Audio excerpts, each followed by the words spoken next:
मुझे तो ये डर सताने लगा कि क्या पता अगले साल मेरा नीट होगा या नहीं, एमबीबीएस के लिए मैं एलिजिबल होंगी कि नहीं, या फिर क्या पता कि मेरे मार्क्स इतने ज़्यादा कम जाए कि मुझे बीडीएस के लिए भी सीट ना मिले।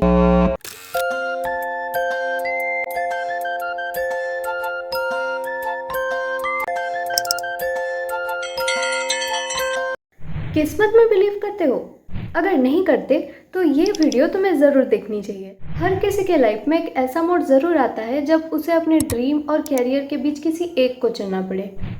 लास्ट ईयर नीट 2022 में जब मेरा स्कोर 546 आउट ऑफ 720 आया, then I was completely heartbroken. Already 2 drops हो चुके थे एंड ये मेरा बीएससी में 3rd ईयर होने वाला था।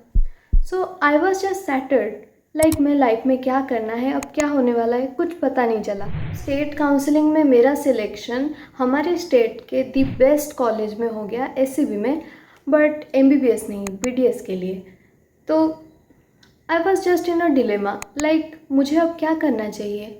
मेरी पूरी लाइफ अब एक डिसीज़न पे डिपेंडेंट थी, जब मुझे ये डिसाइड करना था कि आगे मैं बीडीएस के लिए कंटिन्यू करूं या फिर अपने को एक और मौका दूं, यानी कि दोबारा नीट। ये तो तब एक घाटे का सौदा था। लाइक नीट जैसे ये कॉम्प्लिकेटेड एग्ज़ाम में हम थोड़ी ना बता सकते हैं कि अगले साल हमारा होगा कि नहीं। इसमें मेहनत के साथ साथ किस्मत का भी बहुत अहम रोल होता है।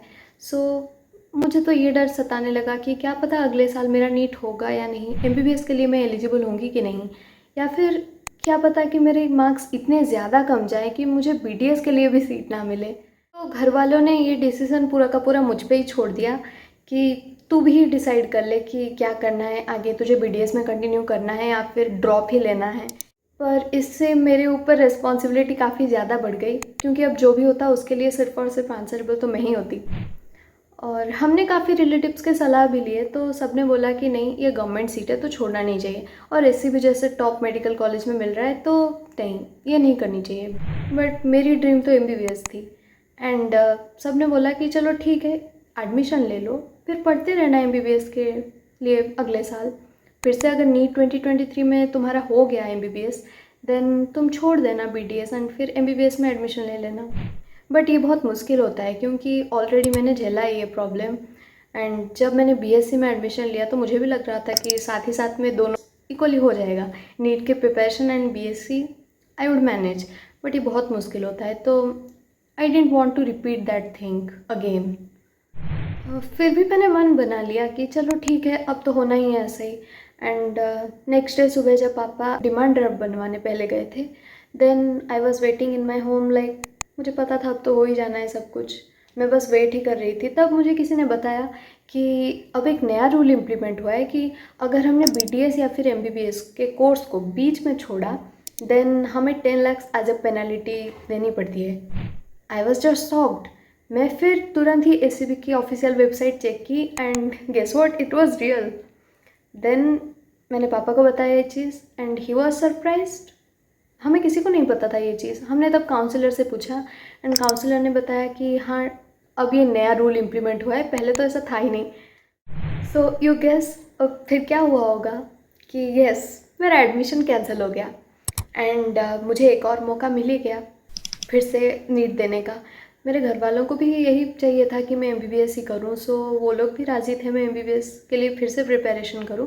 एंड इस बार मैंने इस मौके का भरपूर फ़ायदा उठाया and I scored 639 out of 720 in NEET 2023 and now I am allotted MKCG Berhampur in my state, Odisha, in the second round counseling.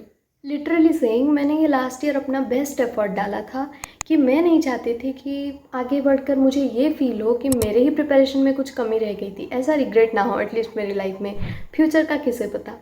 And इसलिए मैंने सब कुछ अपना किया, जितना पढ़ना था, जो भी किया, मेरे टीचर्स ने जो जो बोला, जैसे भी प्रिपरेशन करना था।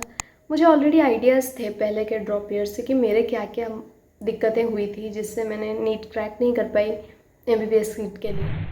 आज भी लगता है जैसे कल की ही बात हो, इतना सब कुछ हो गया था and I was so stressed. मेरी घर वालों को इतनी टेंशन होने लगी थी।